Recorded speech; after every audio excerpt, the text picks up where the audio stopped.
not letting emotions waver them, their head will stay centered while they're paddling. Welcome to the Surf Mastery Podcast. We interview the world's best surfers and the people behind them to provide you with education and inspiration to surf better. A master is one who focuses on every finer detail and doesn't miss a detail. The average surfer is not aware of those things. Welcome back to the Surf Mastery Podcast. It's been a little while since I released an episode, but I promise you the wait has been worth it. Today's episode is my favorite so far. I had the opportunity to interview Dr. John Demartini. John is a surfer from the United States of America, but professionally, John is a performance and behavior specialist dedicated to maximizing your potential and helping you to love your life. John is so much more than that. He's a philosopher, a coach, a teacher. I just urge you guys, this podcast or this interview is well worth multiple listens. And I also urge you to go to John's website. That's drdemartini.com. Have a look around. He's got some awesome books, some awesome DVDs, etc. Anyway, without further ado, here is the interview. Please enjoy. Please go onto Facebook and give us some feedback, any questions, etc. Enjoy. What's your definition of mastery? Mastery? Well, I had a dream to master my life, and I perceived that my life had 7 areas. So I wanted to be inspired and do what I really am inspired by doing. I wanted to wake up my genius, and I wanted to have a great mind. I wanted to have an international business, which I did, traveled around the world. I wanted to have a successful business, in other words. I wanted to have financial independence, which I was blessed to have. I wanted to have a global relationship where I didn't want to live in a little suburban house. I wanted to have social influence, and I wanted to have a vital body at a ripe old age, and still doing pretty good at 62. So that was mastery of those areas. But a mastery of any field, surf mastery, would be the mastery of surfing and the ever greater refinement and more effective and efficient expression of tube riding, basically, and riding great waves, all different sizes. Be able to master any size, any condition, and turn it into amazing opportunity. Awesome. I love that definition. And what do you think separates the good surfer from the great surfer that's truly on that path? The really, truly great surfers that I've had the opportunity to meet put in more mileage. They put in more effort, more training. I remember one time I was at Al Chapman's A-frame on the North Shore of Oahu, near Rocky Point. And he was sleeping, and a friend of mine and I were expanding our consciousness.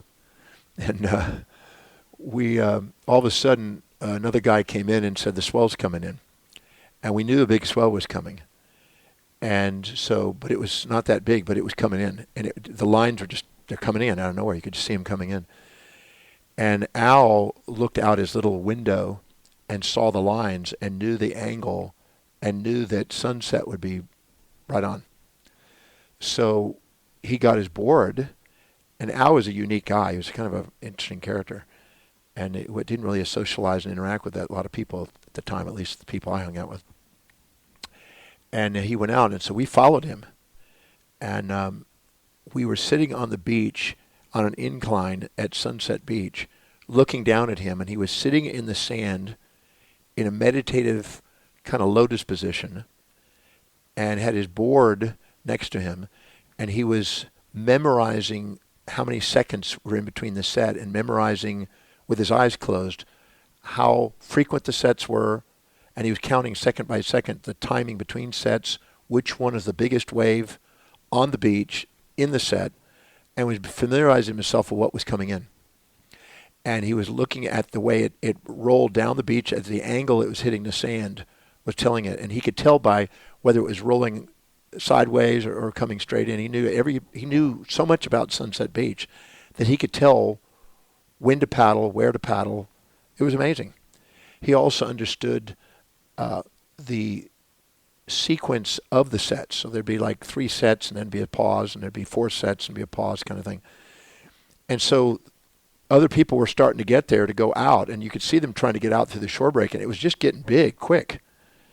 And he waited, and he went out. I don't think he even got his hair wet going out. And he knew the set. He timed it. Well, he just paddled.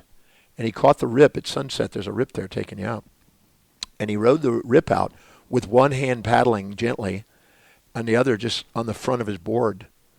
And so we had, we wanted to watch him surf because he's a great surfer. And so we were looking through binoculars.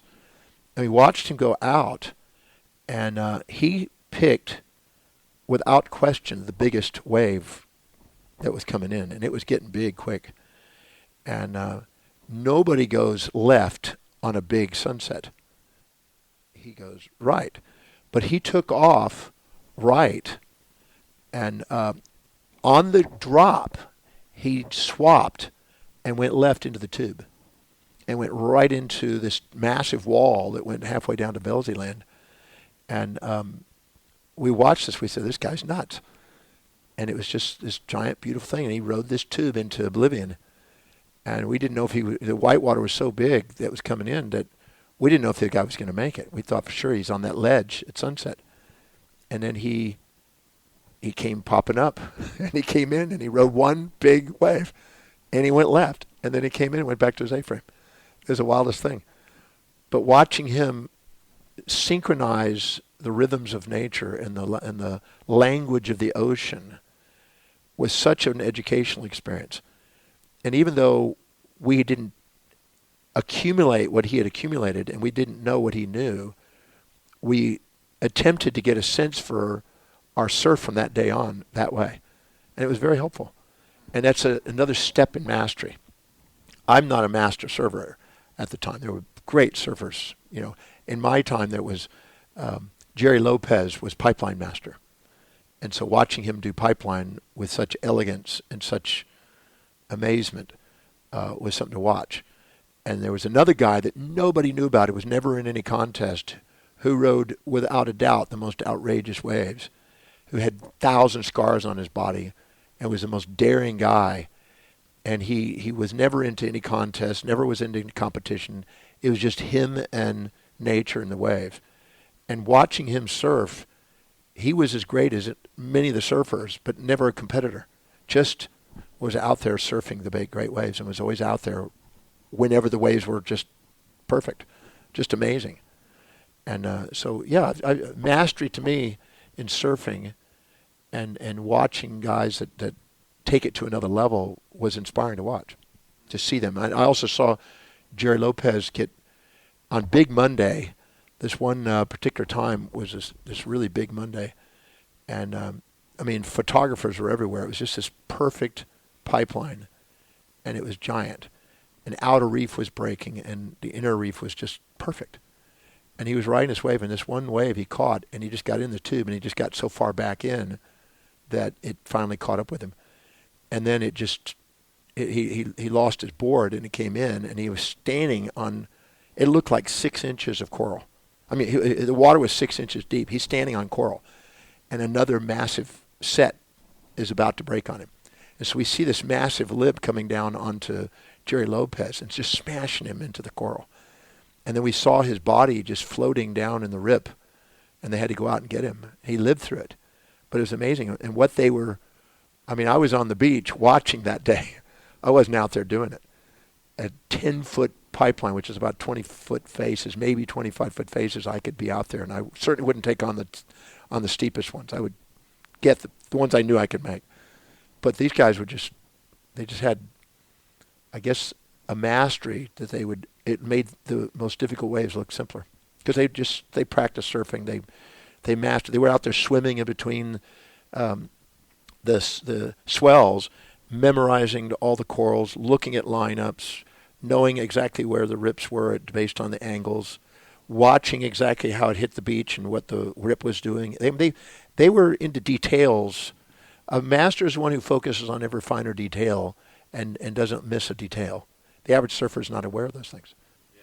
And they were out there doing outrageous stuff with snorkeling on the calm days and looking at what was underneath and why it was breaking the way it was and where you would have a little bowl and depending on where the lineup was. And so they mapped these things out. They were very aware of the details that the average person just went out and surfed. I always say a master is the one who practices in between their performance, and the amateur is the one that practices at their performance. So you do have to have quite an obsession with something to master it. I'm not going to call it an obsession. I would just call it an inspiration to... other people would call it an obsession. Yeah. What other people... Anybody that doesn't have the surfing high enough on their values to see why they're mastering it would see it as an obsession, because they would think that these guys are, crazy. But they're inspired by the mastery of surfing, inspired by finding out what they're capable of doing. And instead of comparing themselves to other surfers, they would look at what other surfers are pulling off, and then they would look at what they're capable of doing, and then they would look at why they're not able to do that, and they would figure out a way to break through that, and observe them, not from an intimidation perspective, but from an execution perspective. They're looking at how they're executing it, what they're doing with their arms when they're paddling. For instance, there were guys that were paddling, and they could catch almost 2 and 3 times the number of waves because they had skills at paddling. There's a lot of laws that I teach in the Breakthrough Experience program and surfing that I've seen a lot of correlates. If you're centered and you're not wavering in your emotions, you perform and are more masterful. And just like in martial arts, when you're centered, you're able to dance, not move all over the place. And paddlers, it's almost like they're hydroplaning. The way they're holding their bodies up, their heads are steady. You don't see wavering emotion in their body. You see the centered presence when they're surfing. They're really masters. You can watch the way they do it, and they out swim, they out paddle, they can grab waves the other people can't do. They can grab. I've seen really great surfers be behind somebody, paddle more efficiently, get in front and take a wave, and get twice as many waves or 3 times as many waves as a guy that was in the lineup, and you would have thought for sure would have made it, but they were hesitant. They were hesitant instead of consistent. And you could see them waiting to see if it was going to match what they knew instead of taking the wave and creating it. The masters would create the wave and know how to position themselves. And the other ones would, if they happened to catch it the right thing, they would take it. And they'd hesitate if it wasn't the way they were used to. They didn't have enough repertoire to use the waves to their advantage. So there's just lots of things that on the master that inspiring to watch. So they're dedicated to mastering their science, their art. Yeah. And it's a science and an art and a philosophy. Yeah. There's a philosophy to surfing too. So obviously, looking for the finer details and, just being inspired by others and spending the time, thing, like you said, in between surfs as well as doing lots of surfing is going to help. But there's also what we call in the athletic development world and the extreme sports world is something called being in flow, in a flow state, or sometimes called being in the zone.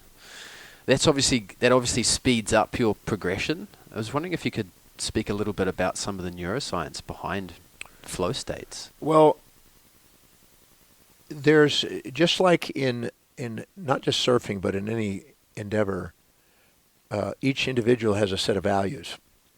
And if the highest value in their life, let's say is surfing, it's one of their highest values, then when they're doing it, they are more likely to be in their executive center in their brain. The executive center is involved in inspired vision, strategic planning, executing plans, and self-governance. Self-governance shows up in a body language of grace. They're fluid. They're purely adaptable. They're resilient.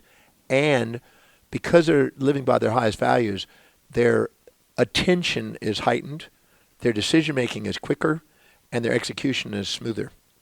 They're more refined motor skills than gross reactions. So anytime the person sees that surfing is so high in their values that it's their way of life, it's not a hobby, it's their life. They feel like this is what they're here to do. They're here to become one with the wave, you might say.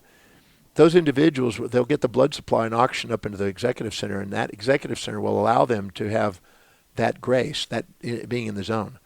And they'll see no matter what happens on the way, and they'll dance with it. And they'll be spontaneously aware and spontaneously deciding and spontaneously executing according to that in the moment. Whenever you're living by your highest value and you're in your executive center, you have extracted out space and time in your mind, and you're more present with whatever's happening, and you're literally one with it. It's if you're doing it as because you have to do it, you're doing it because you're comparing yourself to somebody else, and you're not doing it because you absolutely love doing it. You won't be in the executive center, and you'll be having to work at getting. You'll think it's about how if you work harder you'll do it, or if but it's not just about working harder. It's about being present and more efficient, and that's what happens when you're there in the executive center. Your body is graceful. It's present.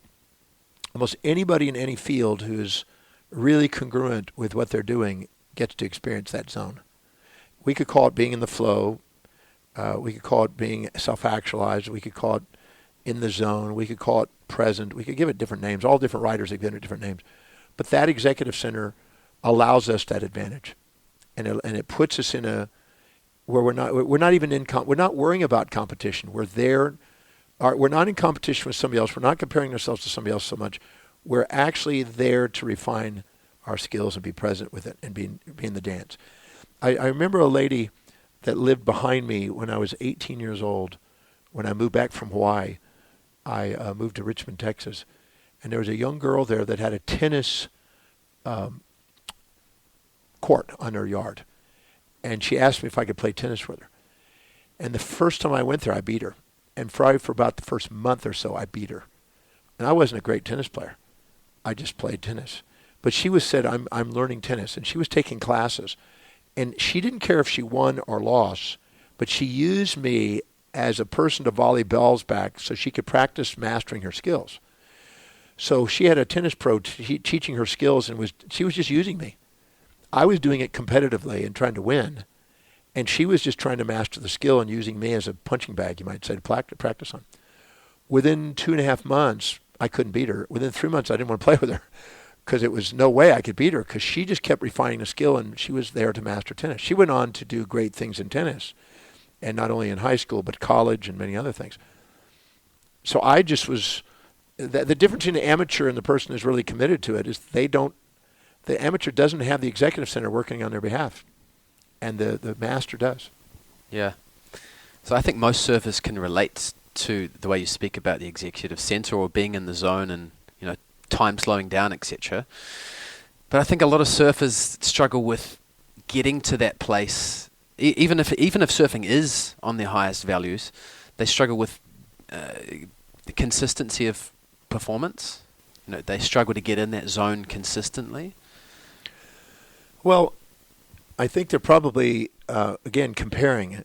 Just like if you're comparing yourself to another person while you're in competition and you're assuming that they're doing something greater, you're automatically going to minimize yourself. And the second you do, you're out of your zone. So you have to take whatever you're doing and see it on the way and ask, how is it helping me to become greater? Because if you build up a fantasy about how you're supposed to perform because of comparisons, instead of actually just seeing, no matter what you do, how is it helping me become more masterful? And how do I do it, refine it? Foresight and mentorship will speed up the process than having to learn through trial and error. And you'll trial and error it if you don't have a commitment to mastery. So you ask yourself, what worked, what didn't work today, and how do I refine it?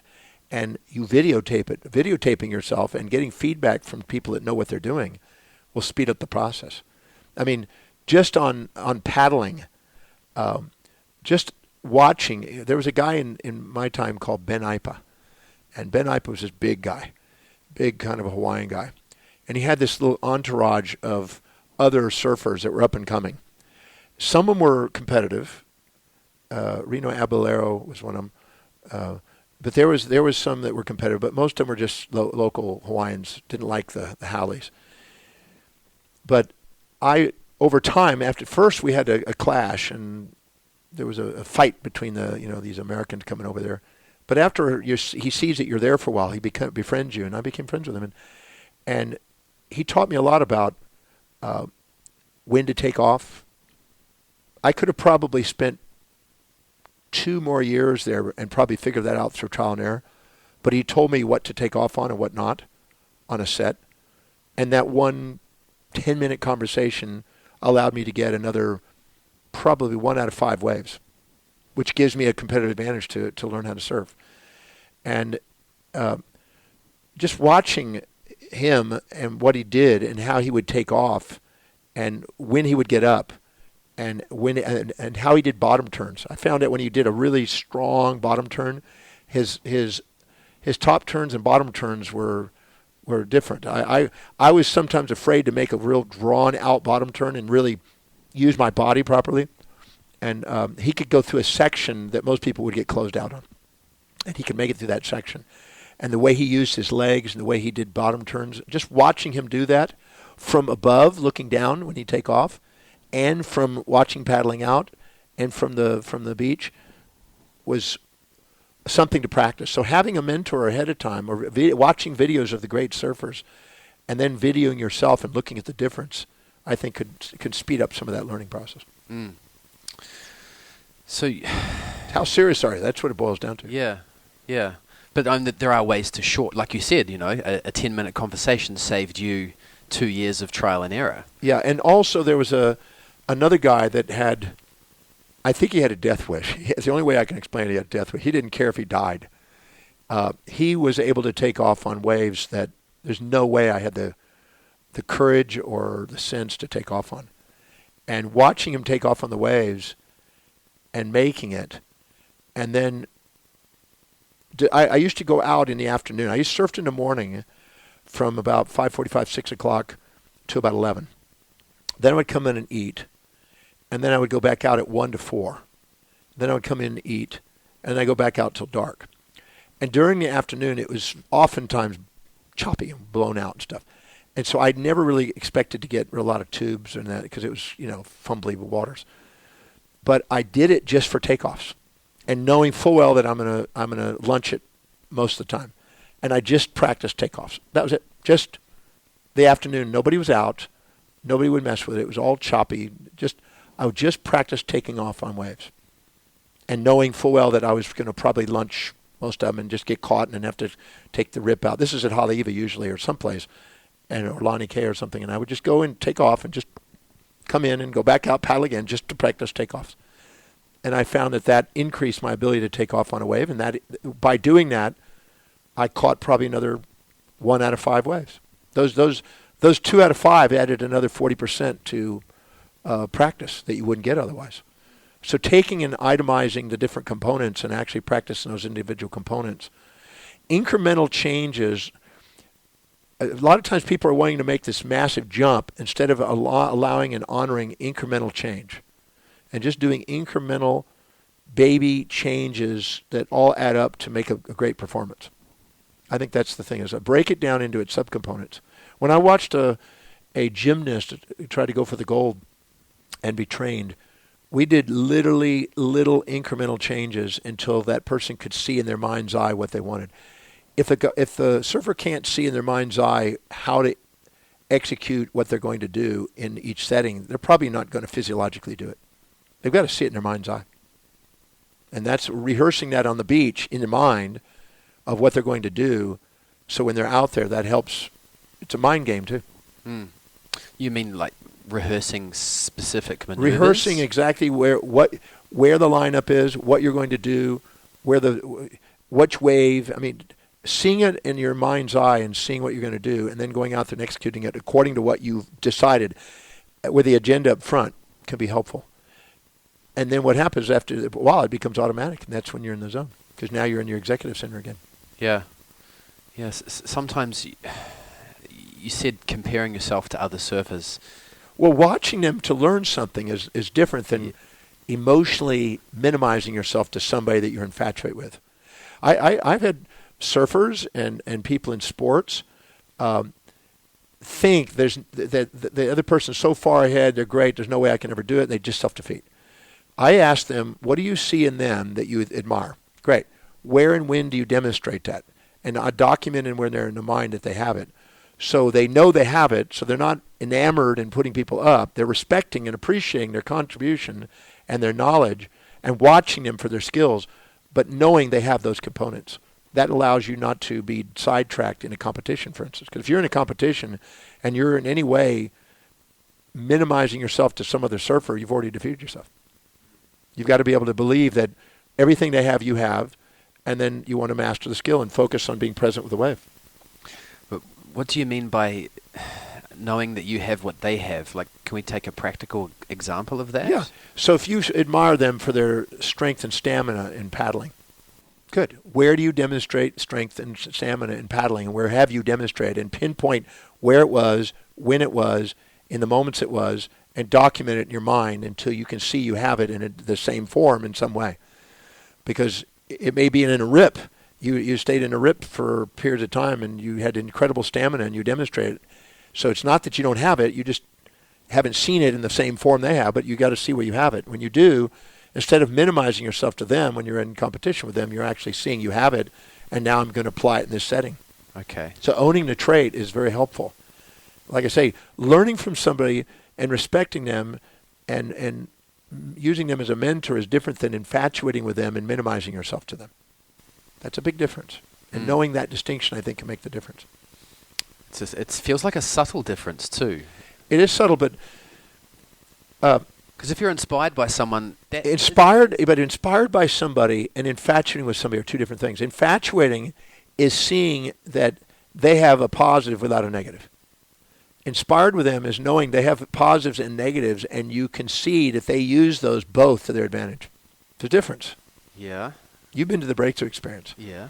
And you know when you're doing the breakthrough experience and you're actually seeing both sides synchronously, there's a different state of presence and love that occurs that you can't get from just seeing only positive sides. Infatuating with somebody, well, just think about this. Infatuating with a girlfriend is different than loving somebody. Loving is embracing both sides. Infatuating is seeing one side and being blind to the other side.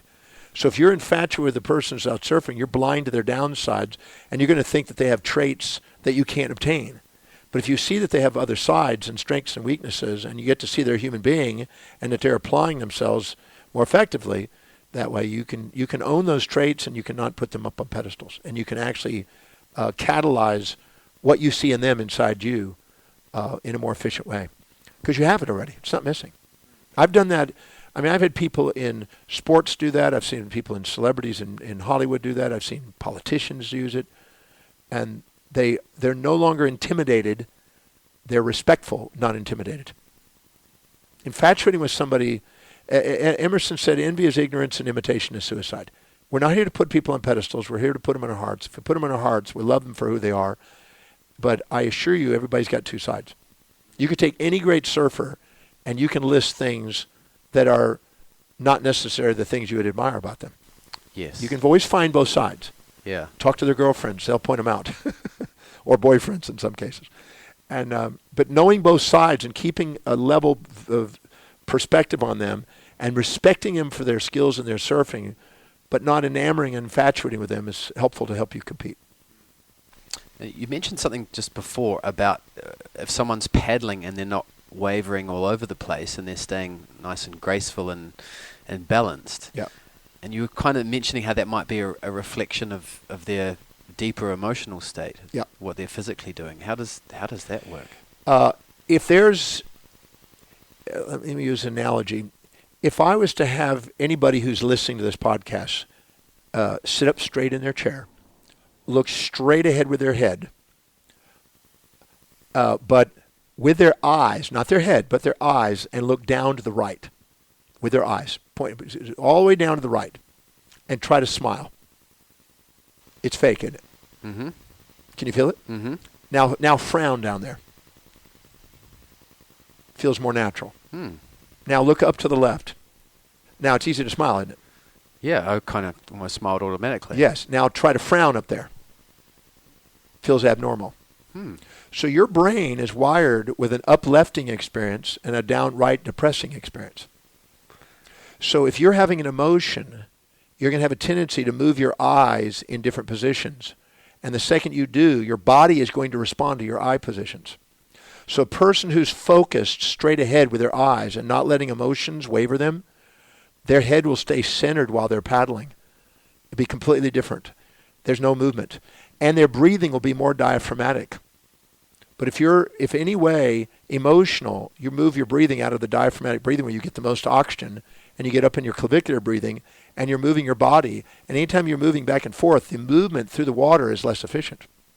So your head will be moving, your eyes, because of the eyes positions, the head will be moving, the body will be moving, and you'll be tacking back and forth in the water, which is less efficient path than a smooth thing with your head center.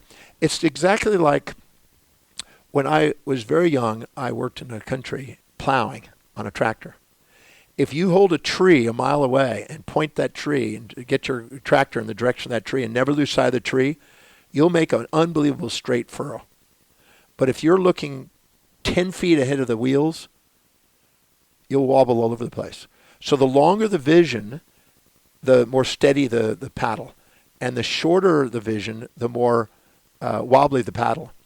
The longer your vision, if you're surfing for right now, I got to compete, I got to win, you're going to have less fluidity than if I'm here to master surfing. This is another contest.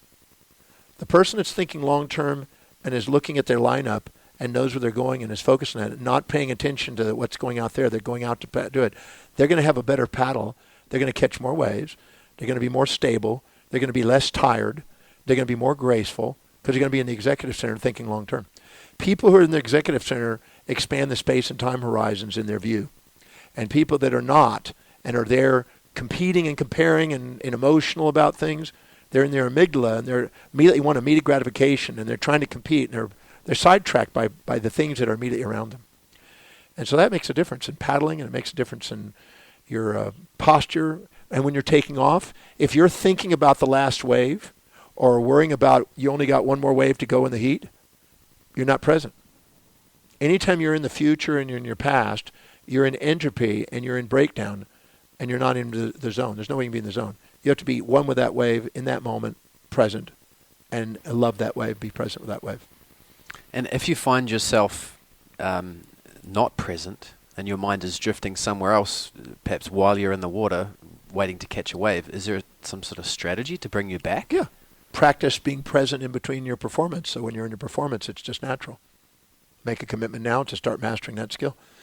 If you're thinking, again, if you're comparing, the only way you can be in competition and worrying about something and being anxious, you're not with the wave. You just lost the wave. Where's your mind?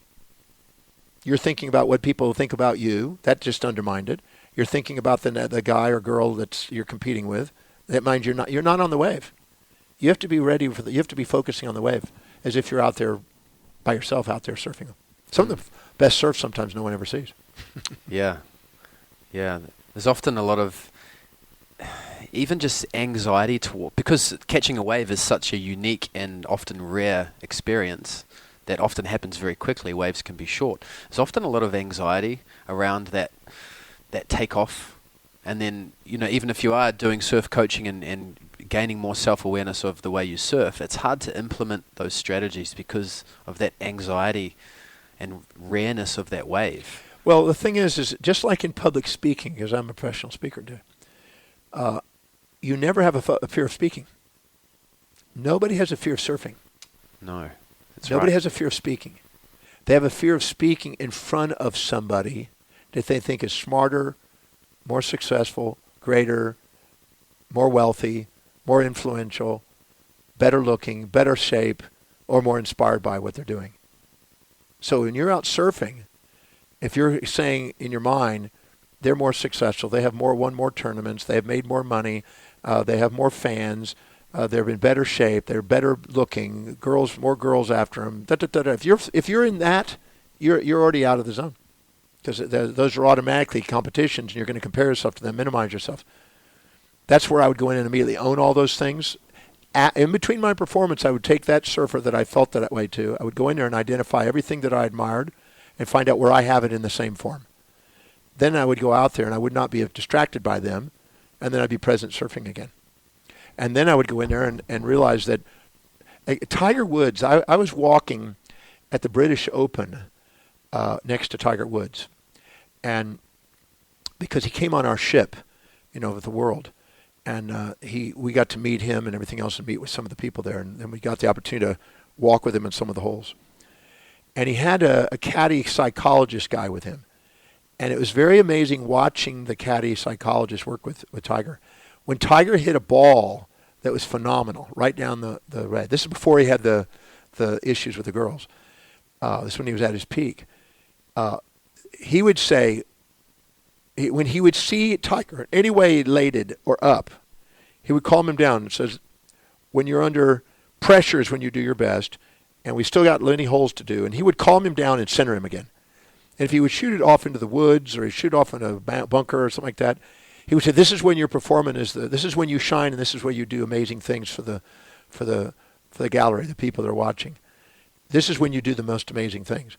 So he was regulating and giving him feedback to keep him centered. So if he was up, he would calm him down. If he was down, he would calm him up or center him up, and he would get him back on center.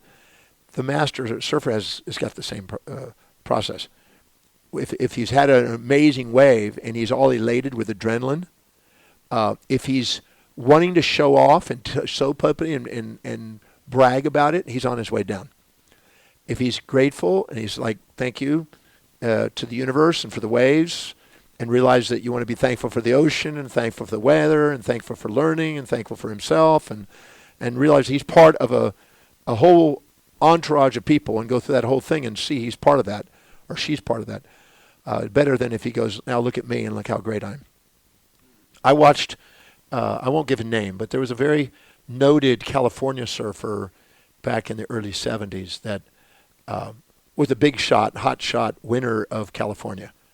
When he came to Hawaii, he didn't do so great. It's a big difference between California surf and Hawaiian surf. Thicker, bigger. You can't do hot dogging. It was more lines and things in those days than it was this hot shot stuff. And so he came over there and he was cocky, and we were staying in the tent city that we were at in Haleiwa. And he was cocky and he was above everybody else. And he just got humbled. I mean, humbled. He got injured. He was out there cocky, and he got really humbled. And a guy who was in the tent got him drunk one night and said, I'm going to tell you the truth, dude.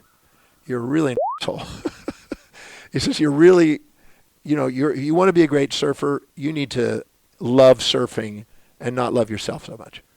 You got to get out of yourself and get onto the wave and get on with this culture of surfing, and realize that we're here as a culture to bring surfing to the world. And it shifted his whole thinking and humbled him. You could see the difference in his surf, and his willingness to watch and observe and to learn and to listen was completely shifted because somebody spoke up to him and got him out of his own self-importance. I don't think you can be a great surfer when you're too elated with yourself. You have to be grateful for the opportunity to surf, grateful for nature, study nature so you're really aware of it, and then go out there and keep looking at how I can refine and polish my skill tomorrow. Every day is a learning process. It works both ways, though, doesn't it? I mean, you can be too cocky, and then you can, like you said, you can bring yourself down. And hubris is aggrandizement, pride before the fall. Certainty is different than cocky. Certainty is mastering a skill, and you're certain you can implement and execute a strategy with a grateful, present mind. Cocky is automatically a persona and mask covering up our insecurities. Different. Mm. You've seen people in Hollywood when they're receiving an award and they are really humbled with a tear in their eye and they're just grateful, and they list all the teams and all the people that made it possible, and they did great performance, and they repeatedly do great performance, and they're just humble and grateful, and they want to master the next one. They want to do a greater performance. And when somebody up there that's a one shot, big shot that goes up, and you can see they're above everybody else. Anytime you go above people, you're going to get humbled. Anytime you go below, you're going to get lifted. But when you're in the center, people respect you, and the respect is you gain respect. That's when you have the longest sustainable performance, in my opinion. Hmm. There's also, like, I mean, as a surfer, you are, if you're a professional surfer at least, you're a performing artist. So you're kind of obligated to put on a show. Yeah, but if you're putting on a show for them and you're cocky, you'll get humbled. That's when the greatest number. There's a book that came out on sports injuries many, many years ago, 30, 40 years ago, and about 36 years ago. And it was talking about people who were injured in sports. And when they compared themselves to others and thought they were greater than or less than others, that's when they got injured. Usually greater, usually cocky. That's when they had the most injuries. That's when they had the most tragic falls, injuries, circumstances. You can do it. It's been shown. Centered, grateful, focused, polished, presenting with certainty, and putting on a fun. You can put on a fun act, performance, but you're still certain inside. You know, Muhammad Ali wasn't cocky. He was certain, but he played the role for the market. I'm the greatest. But there was a certainty factor because he performed, he practices. And he got in the zone. So he wasn't focused on the show. The time he got focused on the show, he got his brain injury. When he was cocky, when he was actually insecure, if you go watch it, when he was actually uncertain and he was trying to put on too big an act to try to cover up his insecurity, that's when he got hurt. Yeah. I've made a list in the Breakthrough Experience and in my Prophecy One program. I've asked thousands of people who have attended, go to the moment when you've had your greatest tragedies, most powerful injuries that were really, really challenging industries, and look and see if you were infatuated with somebody else, manic, elated and cocky, or thinking you're greater or invincible. And you'll find that that's there every time. That's when the injury. That's when you end up, instead of being in the zone, that's when you get closed out and smashed on the rocks. That's when you're not present. You cannot perform your greatest surfing when you're not present. It's just no way. When you're in the zone, you're present. That's when you dance, and that's when you take off on something, your feet aren't even on the board, and you come back and land on the board, and it glides. And you don't even know how you did it.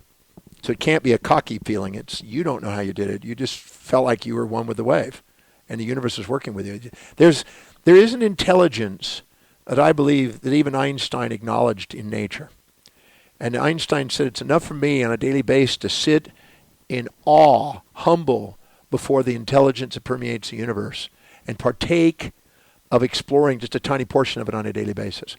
He had a humbleness like that. Same for Max Planck, same for Schrodinger. These guys are really humble to the intelligence that govern the universe. Even Michio Kaku, who just announced the intelligence of the universe recently in his physics. These guys they dedicated their life to want to know how this intelligence works.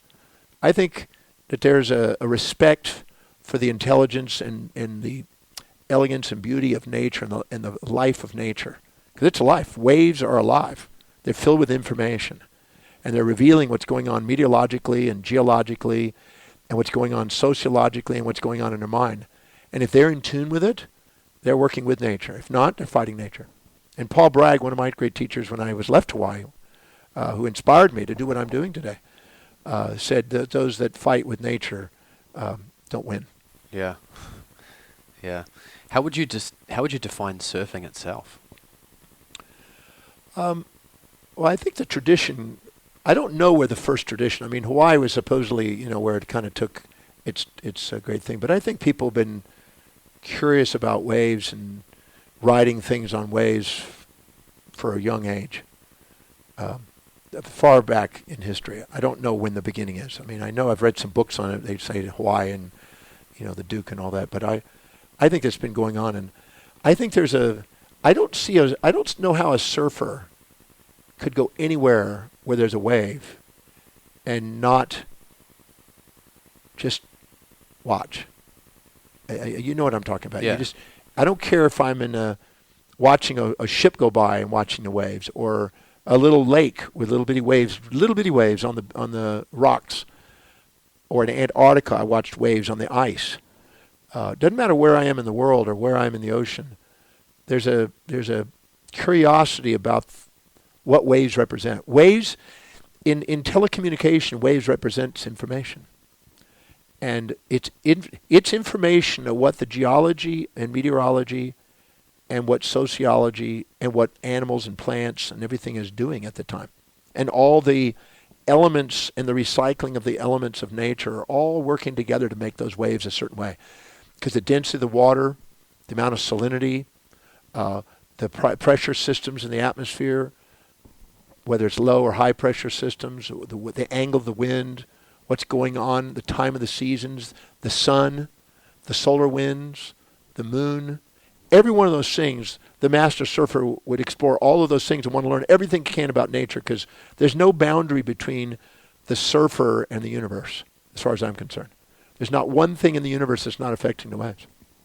And the more expanded our awareness of what is all affecting the waves, I think the more we're going to be one with the wave, and the less focused on ourselves. Because we become an infinitesimal when we realize the waves are related to the infinite. It's a good way to put it. Yeah, information. What?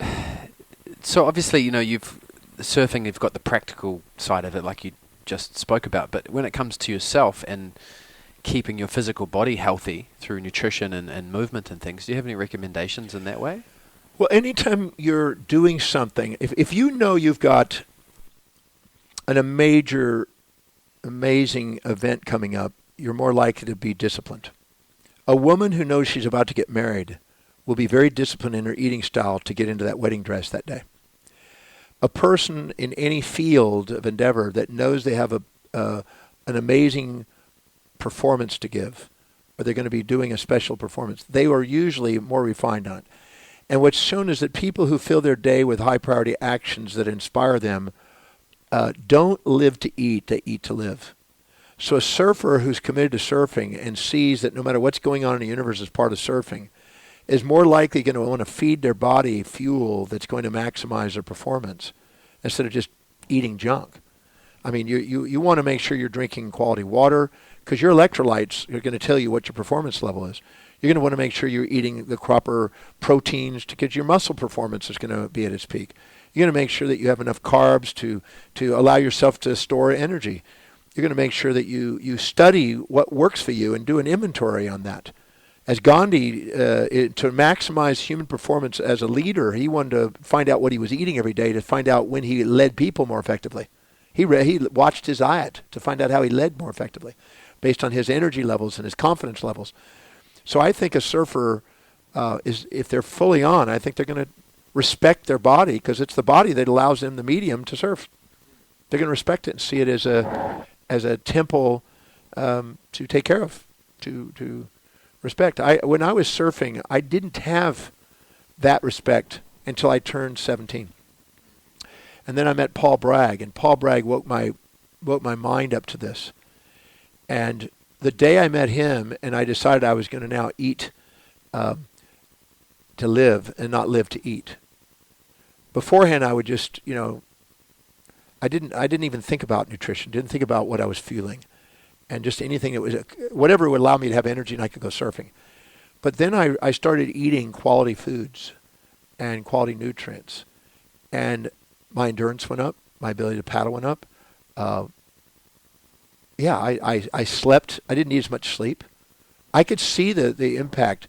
It wasn't great. It wasn't like 50%, but it was a 5 or 10% change that you could see that was worth that difference. And if you're a competitor and you are, wanting to go out and excel and master this thing called surfing, then you might as well fuel your body and eat wisely. Yeah. You may go out and party, but I always say that partying is an escape. I did studies with young children. I had a lady named Betty Picola who did a research project for me. She was 27 years into the study of human children's behavior.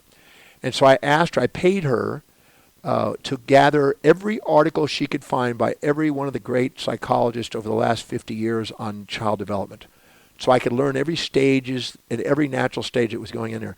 And I then summarized, we together summarized all these stages. So we had a good feel for all the different theories about child development. And after doing that, I then assumed that they were accurate because of all their research. But then I came across some children that found out what they really wanted to do at a young age and were very inspired and who structured their lives in priority each day. And I found out that the normal patterns that those children went through didn't do the normal patterns. They didn't want to go out and eat sweets. They didn't want to go out and just escape. They didn't want to go party. They didn't want to watch cartoons. They didn't want to go and play. They want to get on with their mission. And I saw a kid is 6 years old end up becoming a best-selling author by 9. I saw another girl who's a multimillionaire be now a supermodel and have her own fashion line. Another girl that's now working with Disney and has a $5.5 million contract with Disney.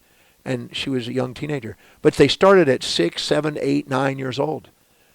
And once they got really clear about what they were doing, they wanted to make sure that whatever they were doing is going to get them there. And they didn't do all the normal patterns. So then I took all that research and I revamped it by starting to not look at what the average person was, but on what the excellers and the peak performers and the people that did extraordinary things, what was their life like. I found a whole new thing. That's what led me to the understanding of how important values are. So I find that the people who are really taking, they feel it's their mission to be a master surfer, they're going to act different than somebody who's just, a temporary fix they're going to do for a while, or they want to show off, or they want to excel, or they have a death wish. I watched a kid almost kill himself doing extreme sports and extreme surfing. Nearly killed himself. He almost became a quadriplegic. And I did watch a guy become quadriplegic. I've seen him. So because of those not really taking care of themselves. Yeah. So I'm not saying that people will, but I've seen it. Yeah. Yeah, so again, surfing will inspire you to eat better, live better. If you're going to want to do it. You're also going to have to think long term, because a lot of surfers are out there in the sun and they wipe out their skin, and by the time they're 40s, 50s, and 60s, they're filled with melanomas. They've been drinking too much, partying too much, drugging too much, some of them, and not really thinking long term. And that also catches you. That eventually catches you. It can shorten the lifespan of the surfer and the life of the surfing. Yeah. Yeah, surf longevity. There was a guy in La Libertad, El Salvador, that there was an octagon house right in front of the best point at La Libertad by the river mouth. And I used to surf there, and when the big swell's there, it's such a beautiful right, magnificent right. And you can ride it like for a long time. Sometimes it gets 40-foot faces, and it just peels off all the way into the bay. And this guy was 40-something years old when I was there, and he was in better shape than any 20, 30-year-old guy. Better. More toned, etc. Even though he was in a La Libertad, and that's not known for health foods, he had organic food, organic gardens. He had whole grains. He had fish. I mean, he ate wisely, and he lived on that octagon, and he lived for surfing, and he was there, and he surfed every day. No matter what was out there, he was out there surfing. But he went out there early in the morning, and he was out there in the evening, and he didn't overdo the sun. He was smart, and he's endurant, and very few people could keep up with him. In his 40s, he was doing stuff that people today are doing, but in those days, nobody did. Nobody was doing 360s repeatedly down the wave, and nobody was coming out of the water and coming back down into the surf back in the early 70s. That just wasn't. You didn't see much of that, but he was already doing that, and nobody even knew about the guy. He was nobody in any surf movie.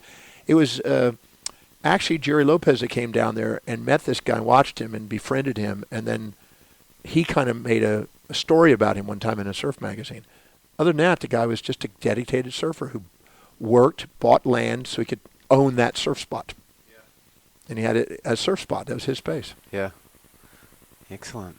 Well, we've run out of time, John, but I thank you so much for your time. It's been invaluable, and I urge anyone listening out there who's been inspired by John's words to go and check out more of John's material.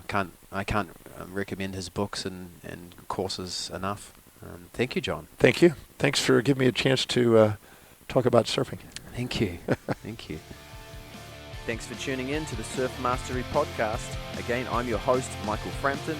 Make sure you subscribe so you can keep up to date with the latest interviews. Please share with your friends. Check us out on Facebook at Surf Mastery Surf. And if you're on iTunes, please go and give us a little rating. That'd be awesome. Until next time, keep surfing.